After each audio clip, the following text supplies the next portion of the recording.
So Clark started this whole conversation about dating within your socioeconomic community, and people were trying to tell her she's wrong. Angela came in and defended her, and people were telling her she's wrong and that men don't care about that. Men in certain communities, doctors, lawyers, finance bros, they care, and here's why. My ex is a finance bro. I remember the year that he cracked the ceiling and he had finally gotten to where he wanted to be. Like, I remember him getting the salary and we both being like, mind you, I was with this man since college. We got invited to this exclusive Christmas party where we were the youngest, the blackest, and he was the newest. I remember walking in there. We did the usual, greetings. And my son at the time might have been 5-6 months. I remember somebody grabbing my son. Me being pulled with the wives. And mind you, the wives were all accomplished women as well. And my husband at the time being pulled with the men. And for 2 hours, we were separated and talking. And the wives, these women are making $175, $200. This is 5 years ago, okay? On their own.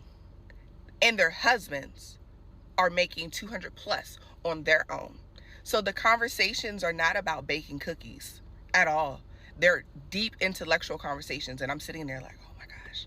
Like, I literally back against the wall and I'm having to carry my own. Because again, my husband at the time is in another room having financial conversations. So they're on his head as well. And we're just talking. Like, you have to make it casual, make it seem like you're uncomfortable. And I wasn't uncomfortable. I have a gift for gab. And I'm smart. But it was still like, you have to come into these rooms and be able to work these rooms. These men are not picking dummies to date. They're not picking dummies to marry. Now there's exceptions to the rule everywhere. But they're definitely worried about what your resume looks like as well.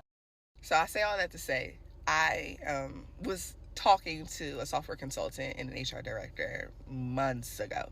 And what they both complimented me on was the fact that they know that if I were to go to like a gala or an event, I would be able to hold my own. But also, if they were to take me to the hood, take me around the way, I'll be fine too. So for these men that people want to date, you have to be able to do both, depending on where they're from, what they're looking for.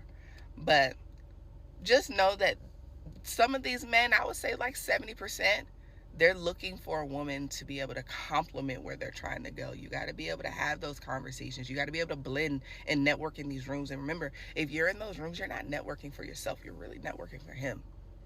And I hate to say it, but that's just the reality of it. So just think about that. Like, they're not lying with what they're saying at all. It's actually more of the truth than I think women are willing to admit. And not for nothing too, like, you got to be cute, but a lot of those men are drawn to intellectually intelligent women. So